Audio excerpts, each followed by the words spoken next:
Продолжаем рассматривать историю нашей партии большевиков, коммунистической партии, в конечном итоге нашего государства.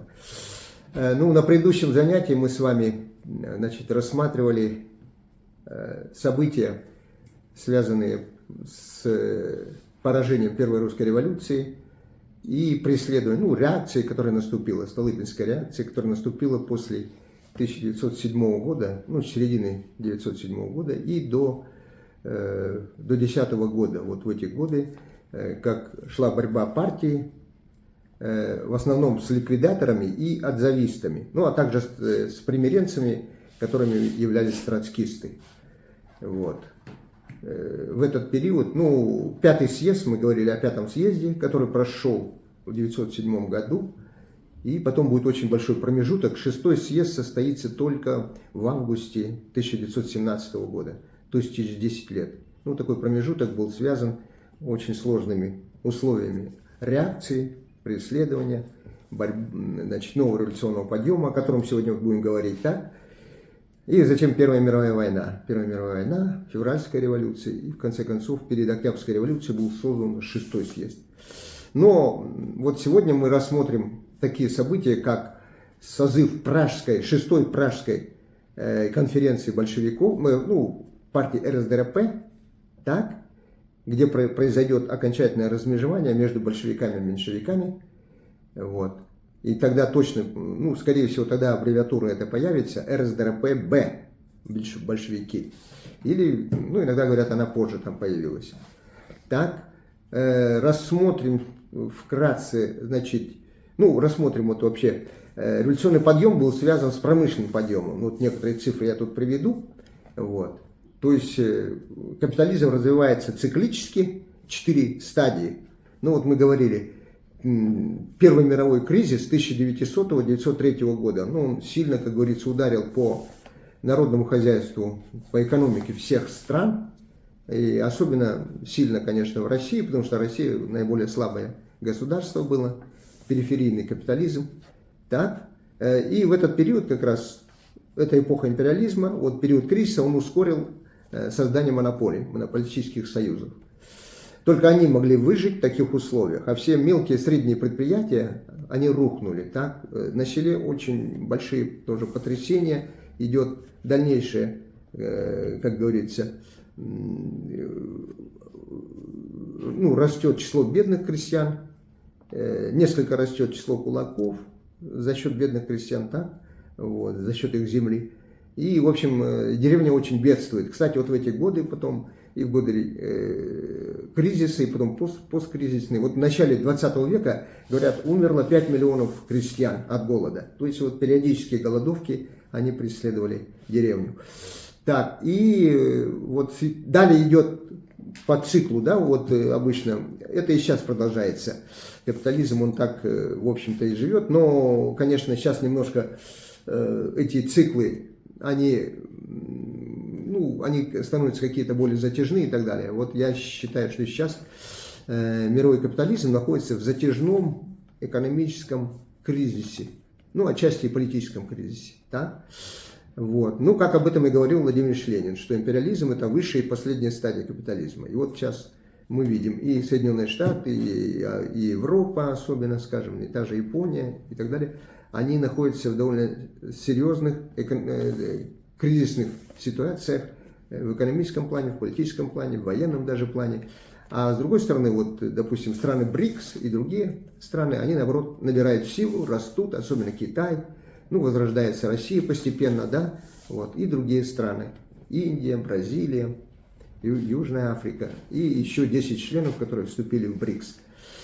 Дальше наступает эпоха депрессии, кризис меняется обычно депрессией. Депрессия бывает различной. Может, сейчас депрессия идет, я даже сложно, я вообще не экономист, но явно, что капиталистический мир в наше время тоже переживает то ли кризис, то ли депрессию. И, по-моему, даже депрессия сменяется кризисом, они там особого подъема не видно у них. Если подъем есть, то очень небольшой бывает. Так? Депрессия в России в эти годы была в 1904-1908 годах, и потом с 1909 года начался новый подъем, экономический подъем, Ну, примерно он будет до 13-го, ну, практически до начала Первой мировой войны. А потом мировая война, она фактически опять приведет к кризису. Мало того, что экономический, там, политический, военный кризис начнется. Война, она приведет вообще... Первая мировая война, это ее называют Великой в Европе, да? Это война, действительно, которая... Ну, первый такой глобальный катаклизм наступил. Когда все страны, вот 4 года воевали, все были истощены, все не были готовы к этой длительной и кровопролитной войне. Особенно слабым звеном оказалась Россия. Вот благодаря, ну это на следующей лекции будем говорить, благодаря отчасти вот этой военной обстановке, кризису, который вызвала Первая мировая война в России, и случились две революции, февральская и октябрьская. В определенной мере война подвела к этим революциям. Так, ну мы с вами вот рассматриваем сейчас период подъема. Ну, он начался с 9-го, 10-го будем считать года, и до 14-го года, вот до Первой мировой войны. Какие события, да? Вот я уже сказал, Пражская конференция, состоявшаяся с 5 по 17 января 1912 года. Ну, она сыграла своего рода роль съезда, потому что довольно представительная была, 20 крупных промышленных центров было представлено. Так, в основном это центры, которые поддерживали большевиков. Ну, возможно, присутствовали и некоторые, как говорится, критики большевизма. Ну, в основном, все-таки этот съезд проходил под эгидой большевиков Ленина, Владимира Ильича Ленина. Затем мы рассмотрим создание... новый революционный подъем, экономический подъем был связан с революционным подъемом. Ну, началось оживление экономической жизни, вновь рабочие, крестьяне и так далее получили какой-то опять стимул к работе. Ну, до этого безработица была массовая в период кризиса, а теперь опять люди пошли на работу. Ну, Россия была, как вы помните, хотя и отсталая, в общем-то, по сравнению с другими государствами, да, капиталистическими главными, ну, в техническом плане особенно отсталыми. Так? Хотя, говорят, за начало века там чуть не в 5 раз увеличилось использование разных орудий, техники, да, в России.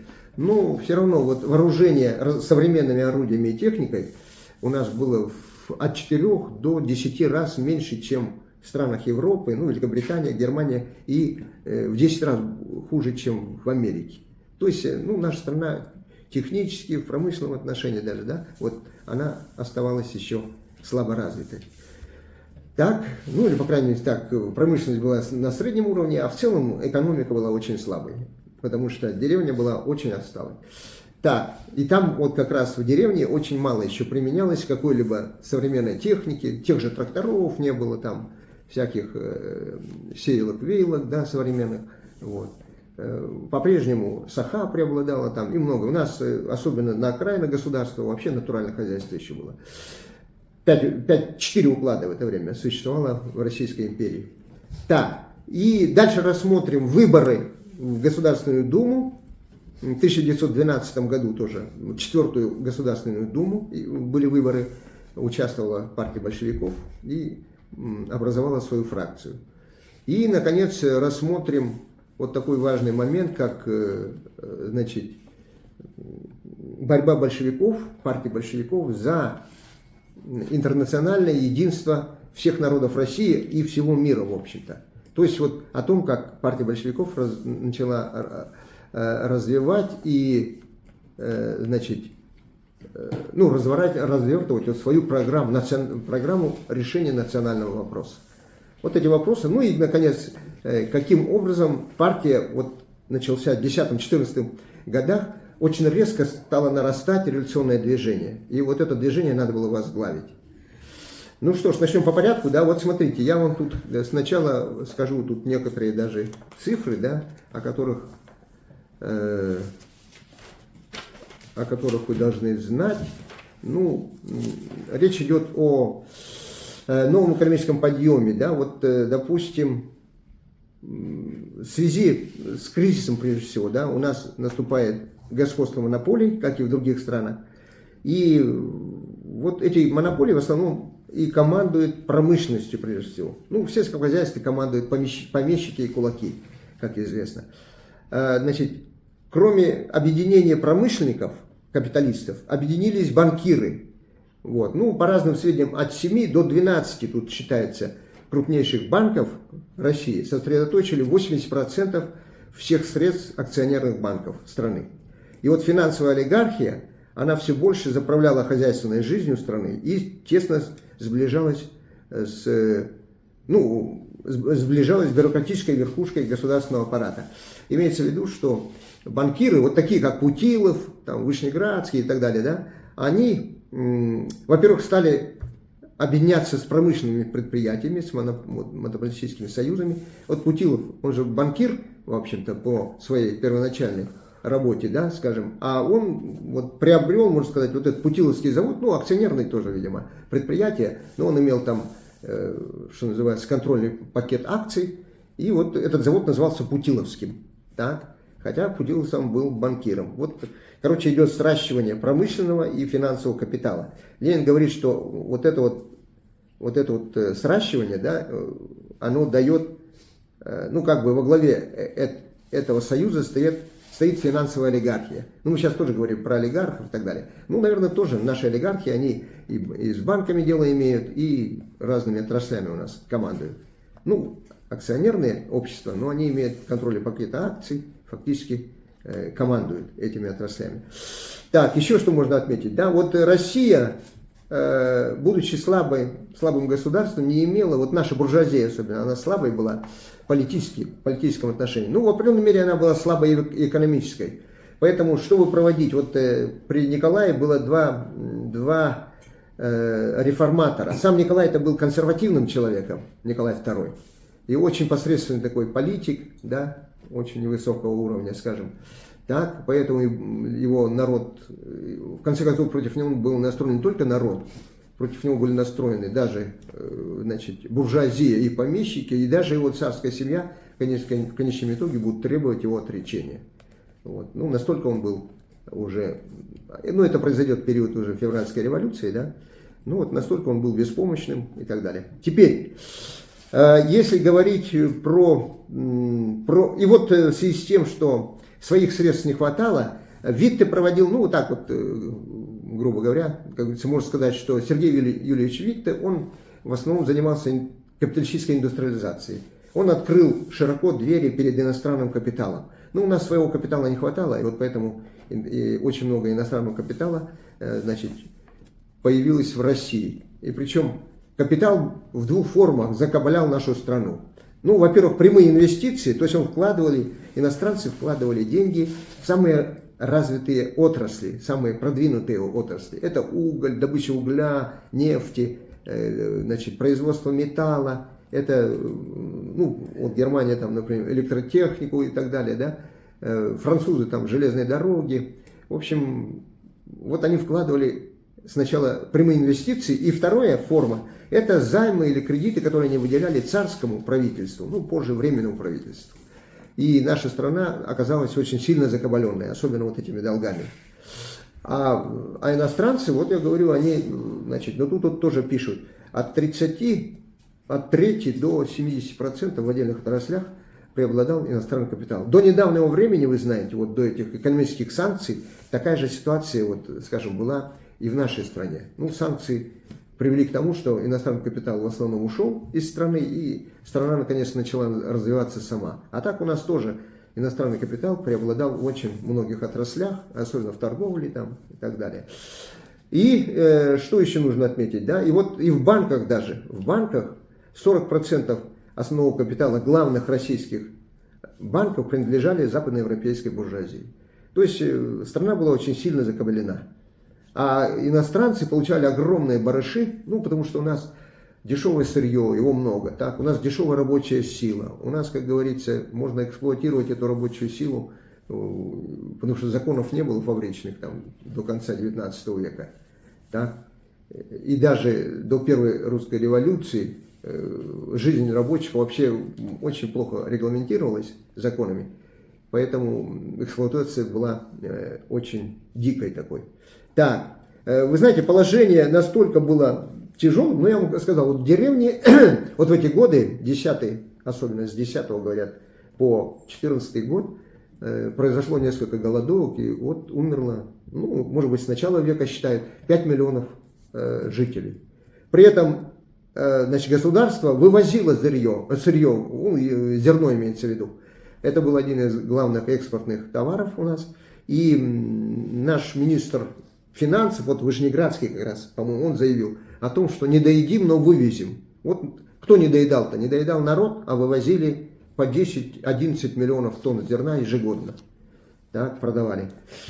Еще что можно сказать? Вот ввиду того, что народные массы нищали, да, а капиталисты богатели, значит, 3/4 всего национального дохода, ну, всего богатства страны, скажем, да, принадлежало помещикам, капиталистам, кулакам.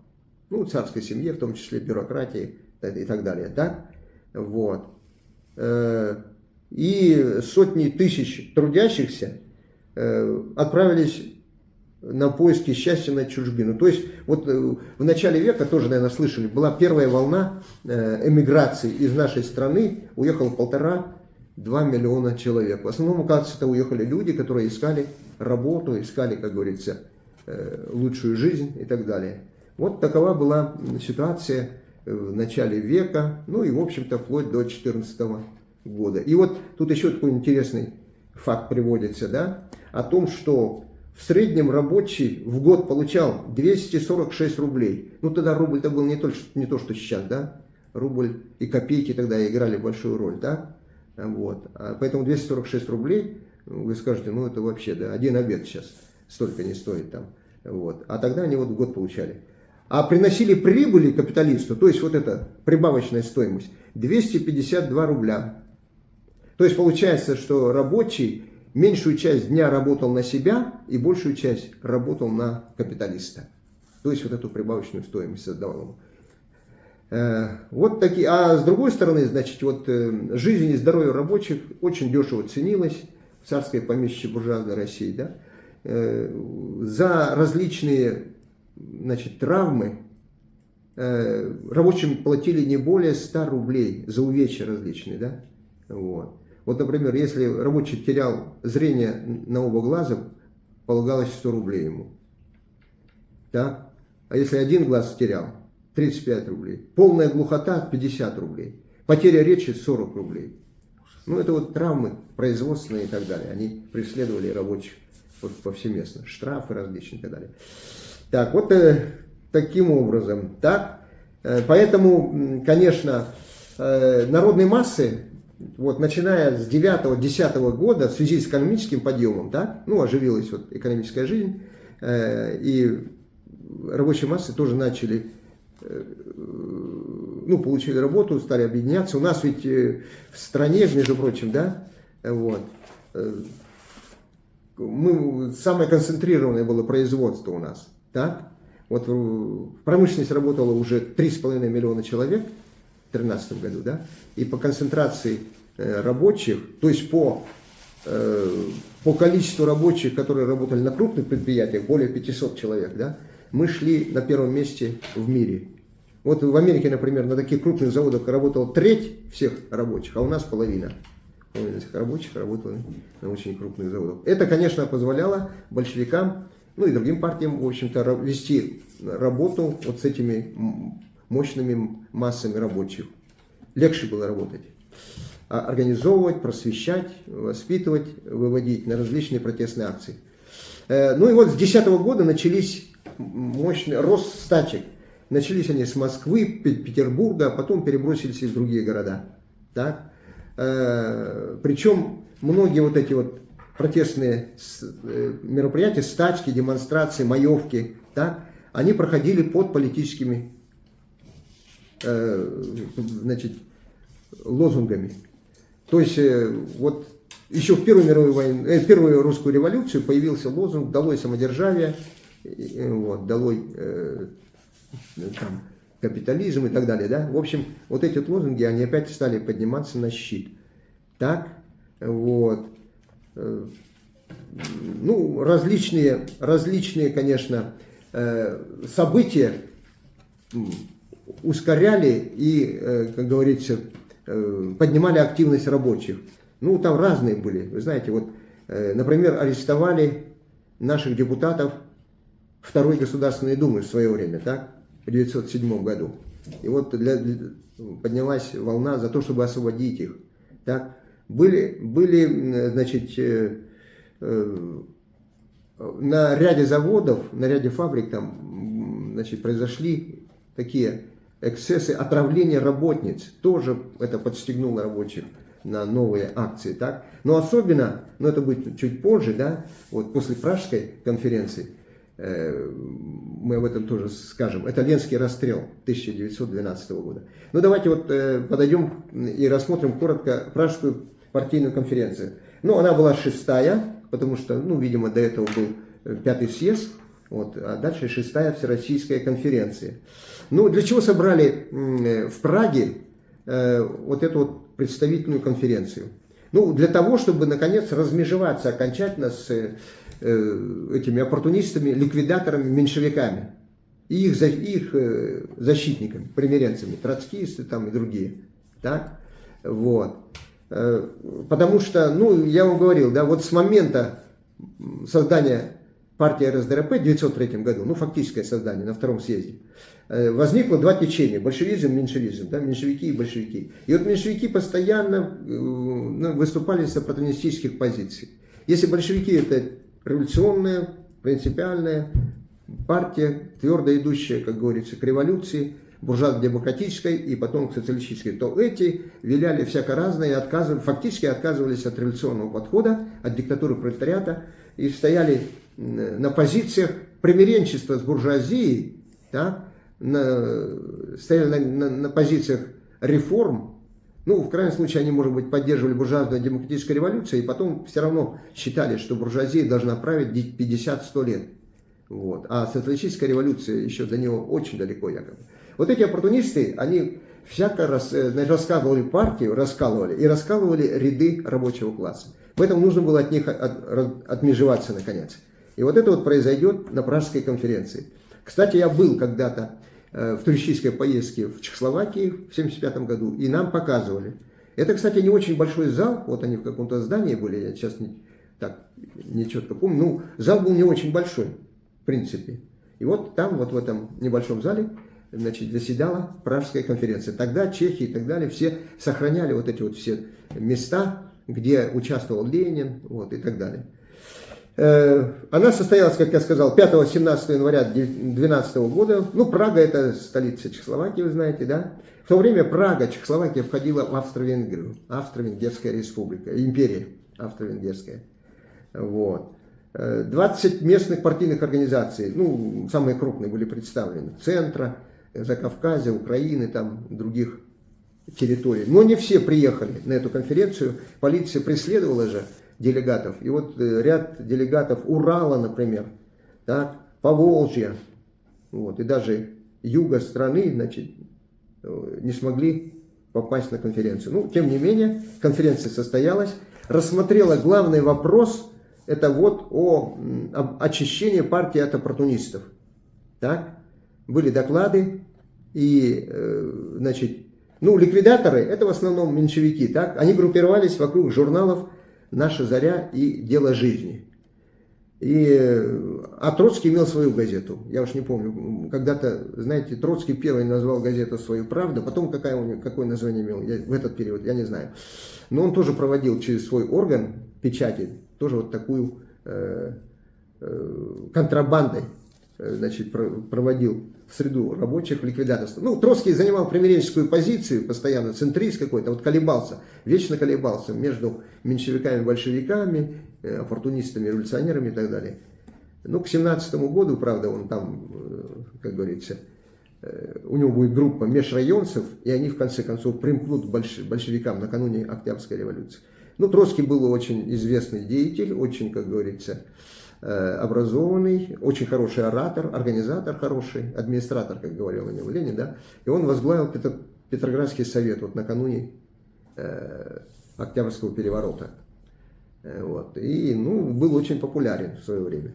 А тут, вот, видите, вот до революции, до 17 года, вот он занимал очень такую, и о нем даже Иудушка его Ленин называл, помните? Ну, потому что он считал, что Троцкий это еще хуже, чем вот прямые враги, ликвидаторы. Этот вечно темнит, прикрывается фразой там и прочее, на самом деле играет все время на руку оппортунистам. Это Троцкий. Так, в конечном итоге, значит, было принято решение о том, что вот всех, кто поддерживает, ну, группа нашей Зари «Дело жизни», да, своим поведением окончательно поставили себя вне партии, потому что, ну, они, знаете, вот эти ликвидаторы, я напомню, они стояли за что? За то, чтобы ликвидировать нелегальную большевистскую партию, которая в подполье была, да, сделать легальной партией. Свою-то они меньшевистскую сделали легальной, ну, пытались, вернее, вот они создать эту рабочую легальную партию. Ну, у них тоже не очень, по-моему, получилось. И вот они хотели, чтобы большевики стали как западноевропейские страны. А те же реформисты, не революционеры, они вроде легально там существовали. Ну, потому что буржуазия их особо и не боялась. А вот партия большевиков, это партия революционеров, стояли за буржуазную революцию, демократическую, да, за социалистическую революцию. Их эти царские власти боялись, преследовали и так далее. Нещадно. Поэтому вот произойдет полное очищение. Их исключили из партии ликвидаторов, окончательно, наконец. Да? Вот. Ну и также выступили против их защитников всякого рода. Это меньшевики-голосовцы, так, ну, видимо, газета «Голос», троцкисты, впередовцы. Впередовцы — это вокруг газеты «Вперед» концентрируются и так далее. Вот этот вопрос был главным. И, наконец, значит, все делегаты дружно поддержали вот это решение. Так, это было очень важно. Потом большевики наконец стали самостоятельной партией, а оппортунисты, они, ну, в конце концов, там тоже свою создадут, но это, как говорится, меньшевики и эсеры, они будут всегда противниками большевиков. И в конце концов, в годы гражданской войны выступят на стороне белого движения, можно сказать, ну, против советской власти. Так, теперь... Ну и далее стоял вопрос о тактике. Вот новый революционный подъем надо возглавить. Значит, тактика какая? Ну, во-первых, говорилось, что вот задачи же первой русской революции не были решены, буржуазно-демократической революции. Поэтому на первый план, в тактическом плане, ставили задачи буржуазно-демократической революции. Три основных требования, три кита, как говорили, да? Это что? Это демократическая республика, требования демократической республики, то есть свержение самодержавия, установление демократической республики. Второе, это 8-часовой рабочий день, потому что рабочие работали по закону, который был, по-моему, в период Первой русской революции принят. Рабочий день 11,5 часов был по закону, а на самом деле работали даже больше. Так, и, наконец, третье требование – конфискация всей помещичьей земли, ну и передача ее крестьянам. Вот эти три основных требования, ну, это буржуазные требования, буржуазно-демократической революции. Во всех странах, ну, более-менее, как говорится, эти вопросы были решены уже, а у нас нет. Вот. Но в стратегическом плане, если говорить, да, то конференция, конечно, высказалась за то, чтобы буржуазно-демократическую революцию не останавливаться на этом, а сразу переходить к социалистическому этапу. Вот это, вы помните, я вам говорил, это с первой русской революции уже Ленин, большевики ставили вот такой стратегический план такой. Не останавливаться на первом этапе, сразу переходить ко второму. И это будет осуществлено в 17 году, наконец. Февральской революции, потом Октябрьской революции. Так, теперь, ну, конференция, конечно, учитывала международное положение. Вот она поддержала, например, революции, которые произошли в Иране и в Китае, буржуазной революции, так? Вот, она осудила царский режим за угнетение азиатских народов, так? Она, значит, клеймила политику удушения финляндского народа, так? Выражала единство рабочих России и Финляндии и так далее. В общем, короче, вот эта конференция, говорят, заложила первые камни союза пролетариатов Европы и колониальных народов Азии в борьбе с империализмом и колониализмом. Так. Ну, таким образом, значит, в решениях конференции не только были приняты вот это вот, наконец, очищение от оппортунистов раз, тактические вопросы были подняты раз, стратегические вопросы были подняты. Ну и в целом, говорят, в решениях этой конференции широко отразились принципы пролетарского интернационализма, что все народы должны совместно, ну, народы России, народы мира совместно выступить против угнетателей. Так, теперь, ну, были избраны центральные органы. ну, сейчас, значит, ЦК был избран. Так как меньшевиков выгнали, то ЦК стал чисто большевистским. Вот. В него вошли, значит, Ленин, Голощекин, Орджоникидзе, Спандарян, Шварцман, ну, те, кто приехали, были потом кооптированы, то есть, ну, фактически введены позже в состав ЦК Белостокский, Сталин, и еще позднее Григорий Иванович Петровский и Свердлов Яков Михайлович. Да? То есть ЦК 9 человек. На случай ареста и так далее, да, были избраны кандидаты. Кандидатами кто были избраны? Бубнов, Калинин, Смирнов, Стасова, Шаумян, Степан Шаумян. Вот это были 5 кандидатов. Ну, тогда газета, основной орган власти, орган печати у партии была газета «Звезда». Она появилась в декабре, ну, в конце 2010 года. Но в 2012 году, вот сейчас подойдем к этому, да, появится необходимость, ну, эта газета «Звезда», говорят, была только для передовых рабочих, видимо, не очень большой тираж был и так далее. И потом возникнет необходимость создать более такую легальную газету, во-первых, и во-вторых, чтобы эта газета была более для широких слоев населения, для рабочих, для крестьян, и появится «Правда». Вот об этом чуть позже. Ну вот, как раз об этом я сейчас говорю, да. Но перед этим, перед созданием газеты «Правда», знаете, произошло такое очень мощное событие, которое резко активизировало революционный подъем. Это Ленский расстрел, знаменитый Ленский расстрел, который, значит... А что произошло на ленских приисках золотых, да? Вот. Хозяевами тогда были английские капиталисты. Ну, они там, видимо, концессию имели, что ли. Вот. Капиталисты, но их компаньонами выступали русские капиталисты, в том числе члены царской фамилии и царские сановники разные, так? Владельцы вот этих приисков, бодайбинские в основном, так, вот, прииски, они получали до 7 миллионов рублей ежегодно прибыли. А рубль тогда был не то, что сейчас, вот, представляете, очень большие деньги. И, конечно, эти прииски были в глухой тайге, вы знаете, да, сибирской. И здесь капиталисты, вот эти вот заводчики, они издевались всяко разно и очень сильно эксплуатировали труд рабочих. Так? И вот рабочие не выдержали и начали, ну, во-первых, стачку начали, по-моему, а во-вторых, попытались договориться с администрацией об улучшении жизни.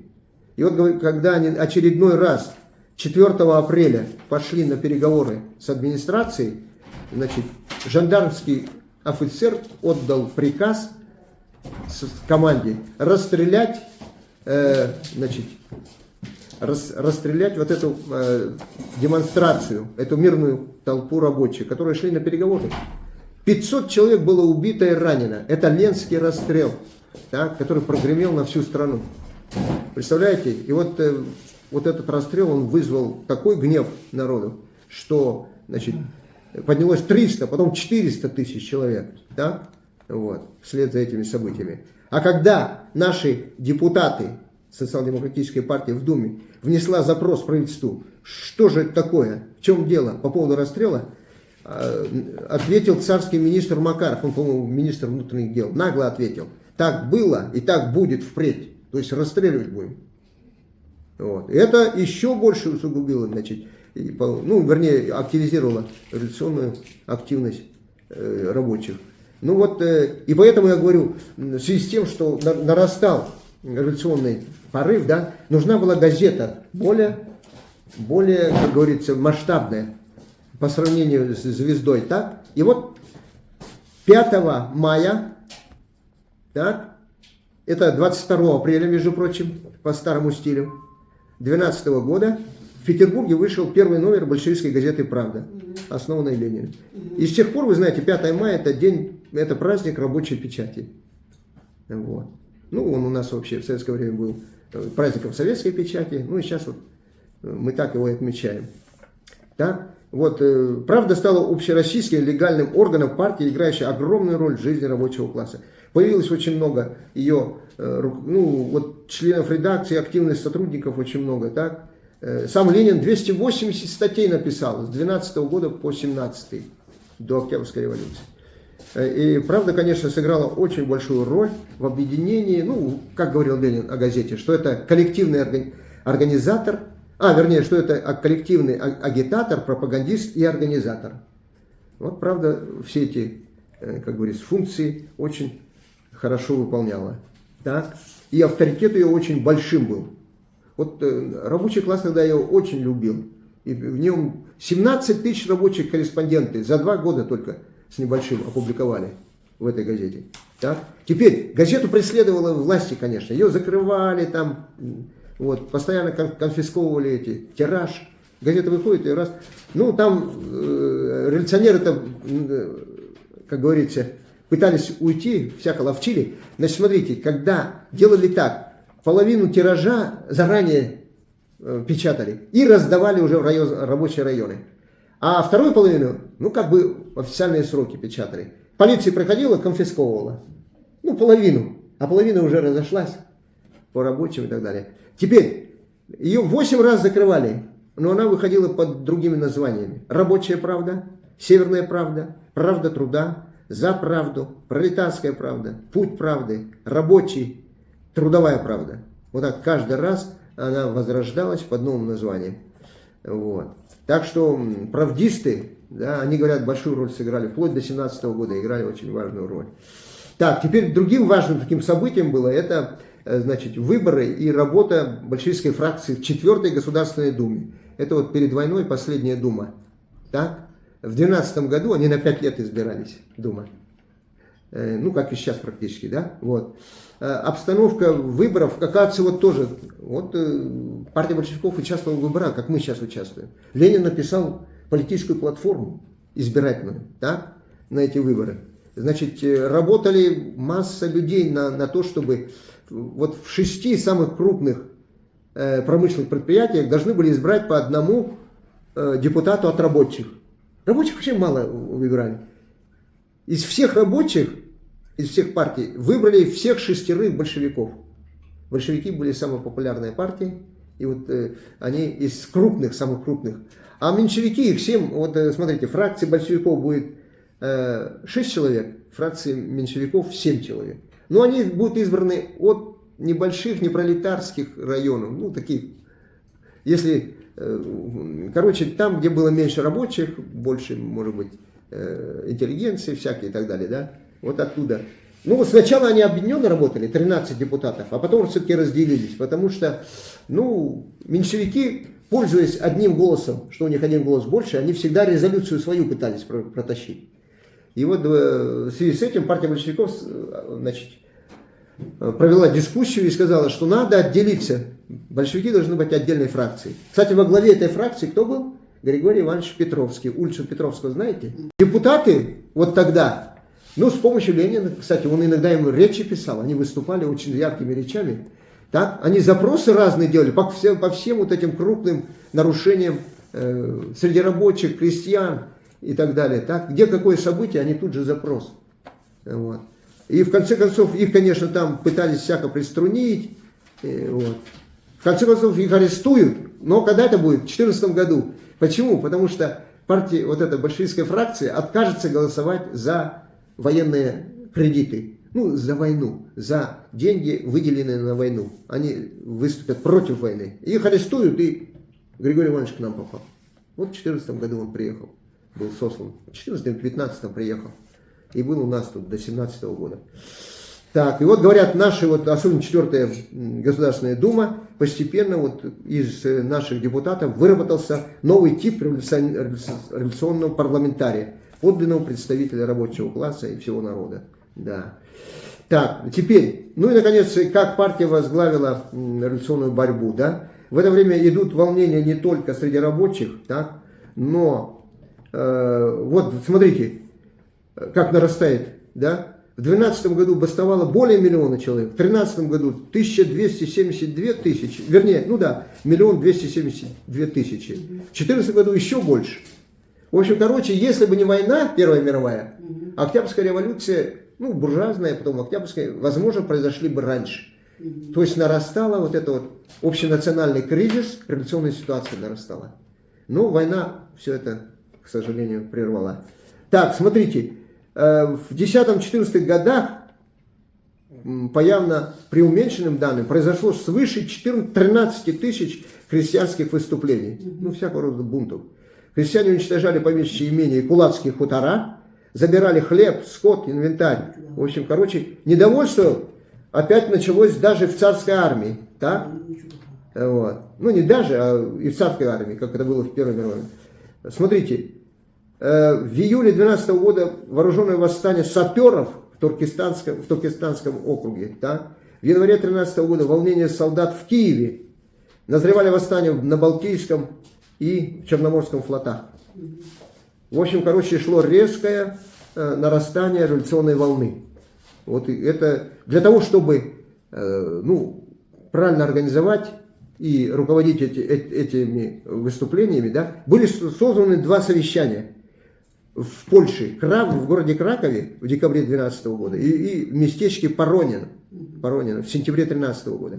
Это вот, Краковское и Поронинское совещание. Ну, там конкретно принимались уже вопросы о, что делать, как говорится, в какой форме, да, выступать за то, чтобы объединить, ну, все-таки рабочие, даже крестьяне, они разрозненно выступали, надо было как-то это все объединить. Вот это вот, об этом говорил Ленин, что единство, вот он говорил так у него, смотрите-ка, есть выражение у Ленина, разрозненные рабочие, ничто, объединенные рабочие, все. То есть вот единство, это очень важное дело. Вот, для того, чтобы объединить, надо было опять бороться с оппортунистами, ликвидаторами и так далее, разоблачать их, потому что они раскалывали рабочий класс. Но, говорят, больше 2/3 все-таки сознательных рабочих, вот, и даже более, так, большая часть рабочих шла за большевиками. Так. В августе 2012 года Троцкий даже пытался собрать конференцию, на которой хотел оформить антибольшевистский блок. Ну, ничего не вышло. Ничего не вышло. Вот так. На помощь оппортунистам пришли руководители Второго интернационала. Значит, они там собрали в Брюсселе совещание якобы для обмена мнений по поводу восстановления единства в РСДРП. То есть опять объединить меньшевиков и большевиков. Но вот Ленин был, скорее всего, в Брюсселе. Там полностью разоблачили этих оппортунистов и показали, что вот в России только наконец началось очищение, борьба с оппортунистами. На Западе так это не поняли или не хотели понимать. Они продолжали существовать вместе, оппортунисты и революционеры и так далее. И им сложно было поэтому работать. А у нас очищение произошло. Ну и, наконец, в период подъема очень важный вопрос стал это интернациональное единство. Не просто единство рабочего класса, интернациональное. Потому что наша страна многонациональная, мир многонациональный. Да? Поэтому возник вопрос о национальной политике партии, национальной программе. Ленин написал 2 статьи. Критические заметки по национальному вопросу и о праве нации на самоопределение. Так? Вот где он, значит, развил и обосновал марксистскую программу по национальному вопросу и национальную политику партии. По этому же вопросу национальному писали многие большевистские литераторы, активисты. Да? В первую очередь следует назвать работы Сталина. У Сталина работа есть «Марксизм и национальный вопрос». Ну, он считался специалистом тоже по этому вопросу, да. Шаумян, Степан Шаумян. Ну, помните, бакинский комиссар, он будет расстрелян, к сожалению. Да. Очень был тоже такой способный. Он написал, у него работа есть о национально-культурной автономии. Да? И был такой латышский революционер Петр Стучка. Вот Стучка написал «Русско-латышское пролетарское единство». Вот такие вот статьи выходили. В общем, Ленин разъяснял так, что буржуазный национализм и пролетарский интернационализм – это два непримиримых враждебных мировоззрения. Так? Для националиста, говорил он, превыше всего узконациональные интересы. Для интернационалиста – международная классовая солидарность рабочих. И вот Ленин, конечно, национальный вопрос очень сложный, да. Вот Ленин, например, говорил так, с другой стороны, да, что национальный вопрос – это часть общего вопроса о революции. Ну, он так вот, у Ленина было таким образом. Он говорил, что он даже поддерживал, да, вот частично партия большевиков поддерживала национальную буржуазию вот, народов России. За что? Если но он поддерживал в одном случае, да, в другом случае против выступал этой буржуазии. Он говорит, мы поддерживаем, когда национальная буржуазия выступает против угнетения той или иной нации, скажем, великодержавным центром. Так? Вот когда они выступают против угнетения, мы их поддерживаем. Но когда они начинают говорить только о своей нации и поднимать ее на щит, и отталкиваясь от других, узконациональный интерес, тут мы против, говорил, резко против. Вот. Но я вам вообще говорю, что капитализм, он в значительной мере связан с национализмом. Потому что капитализм разъединяет людей, разъединяет нации, каждый за себя. Вот сейчас Трамп, опять, Америка превыше всего, вот, а другим ему дела нет там, да, вот. Все только для американцев. Британцы для британцев, немцы для немцев. Украина, помните, они вот Майдан провели, Украина только для украинцев. Остальных выгоним или заставим говорить по-украински и только. Русских преследовали, тех угодно, венгров. Все. Это уже переборы, да, это уже вообще, мы говорили, это неофашизм. Потому что немцы так, нацисты выступали. У них немцы были это сверхраса, остальные все недочеловеки. Вот так. А Якутия? Ну, в Якутии, вот, видите, партия большевиков, вот Ленин говорил, если лидеры тут да, у нас тут и были тайоны, да, это еще, как говорится, феодальные круги, и буржуазия была, торговцы разные, да, если они выступают против угнетения якутского народа великодержавным центром, мы их поддерживаем. Но если они выступают за то, чтобы отделить там Якутию или вообще Якутию только сделать, ну, говорить только об якутах, а про других никакого объединения с другими народами, мы против резко. Нужна вот это диалектическое единство, да, что интернационализм, он должен быть во главе национальной политики. А национализм в конечном итоге он заводит в тупик, заводит в противостояние наций друг другу. Это плохо. Так, теперь, вот, ну, он так и говорил, да. Вот поскольку, говорил он, буржуазия нации угнетенной борется с угнетающей, постольку мы всегда и во всяком случае и решительные всех за то, чтобы поддержать их, да, вот эту борьбу. Ибо мы самые смелые и последовательные враги угнетения. Поскольку буржуазия угнетенной нации стоит за свой буржуазный национализм, мы против. Вот когда они пытаются только свой национализм развивать, вот, ну, как говорится, отвергая интернациональные идеи, это уже плохо. Это неправильно. Так, вот так что вот эти вот моменты, они... Национальная политика, конечно, в нашей стране очень большую роль играла. Не зря же после Октябрьской революции у нас был декрет о земле, декрет о мире, ну, декрет о мире, о земле, и потом Декларация прав народов России. 3-м пунктом шла. Ну, потому что в нашей многонациональной стране невозможно было без этого. Так, теперь, так. Ну и вот еще что можно ответить, да? Партия большевиков, она же нелегальная была партия, но она работала со всеми легальными рабочими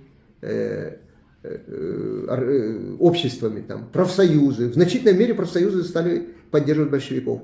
И другие разные общества. Например, партия очень серьезно боролась за страхование рабочих. Тоже новое дело было. Государственное страхование. Власть не хотела этот вопрос поднимать. Но большевики через депутатов и так далее подняли вопрос, заставили все-таки провести вот это вот дело. Так называемые больничные кассы появились, вот, страховые какие-то общества. Ну и, конечно, вот сочетание в конечном итоге, да, сочетание нелегальной борьбы с легальными методами, с легальными обществами всевозможными, так, и с работой депутатской фракции, вот это все вместе давало очень большой эффект. Большой эффект. И, значит, партия большевиков. И, кстати, вот в эти годы, 10-14, мировая война-то в 14 году развяжется, но уже пахло порохом, что называется, да. И вот большевики уже в эти годы, особенно 12, 13, 14, значит, боролись против войны, против готовящейся войны. Ленин предупреждал, что это будет бедствие мирового масштаба, да. Поэтому надо предотвратить войну, во что бы то ни стало. Но Сначала возникли вот эти локальные войны на Балканах, там 2 войны было, а потом империалисты развяжут мировую войну. Мировую войну. Так, вот. Ну, значит, в конце концов, к 2014 году подъем был настолько высок, да, вот, бастовало около 1,5 миллиона рабочих, так, стачки возникали непрерывно, то в одном городе, то в другом, то на одном заводе, то, в общем, причем еще вот надо отметить, что партия большевиков использовала памятные даты. 9 января отмечали, Ленский расстрел одно время отмечали, почти все рабочие и так далее, да, 4 апреля.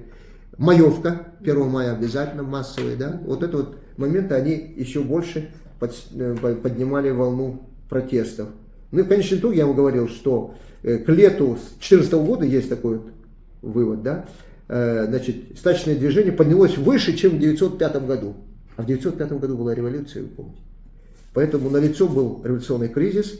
И даже вот помещики буржуазии упрекали друг друга в неумении справиться с революционным пожаром. Да? Вот. Ну, что они могли? Они только призывали к чрезвычайным мерам. Вот. Петербург, говорят, напоминал уже военный лагерь накануне войны. А там, кстати, уже вот в Петербурге и в ряде других городов уже баррикадные бои начались. Это уже напоминало Первую русскую революцию. Но случилась война. Так. Ну, и таким образом, значит, вот в эти годы что можно отметить? Что вот непримиримая борьба большевиков против меньшевиков по всем коренным вопросам рабочего движения наконец увенчалась на Пражской конференции успехом, да, то есть изгнали этих ликвидаторов меньшевиков из партии, так, вот. Ну, боролись не только с меньшевиками, с троцкистами, национал-уклонистами разными и так далее, да, в конечном итоге завоевывая большинство рабочего класса на свою сторону. Вот. Большую роль сыграла «Правда». Ну, газета есть газета в то время. Это сейчас интернет, а тогда газета очень важную играла передовую роль.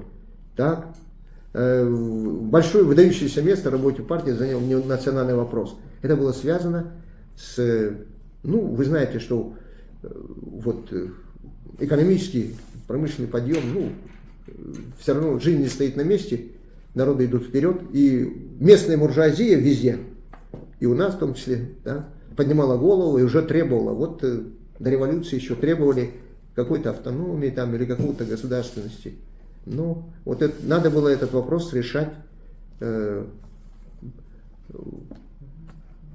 очень подробно и по-марксистски. Да? Ну и наконец надо отметить, что партия умело пользовалась всеми формами и методами борьбы и всеми организациями рабочего класса.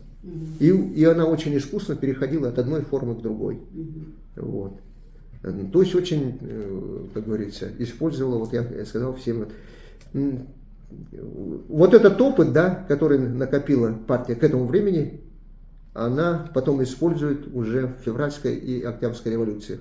Да? Но, к сожалению, империалисты развязали войну, и она вот на 3 года, по крайней мере, оттянет революционные, ну, это самое, революции. Война, она внесет, ну, такой серьезные коррективы. Но об этом в следующий раз. На сегодня заканчиваем. Итак, значит, вот эти годы нового революционного подъема, они сыграли очень важную роль в подготовке партии к будущим революциям. Спасибо за внимание.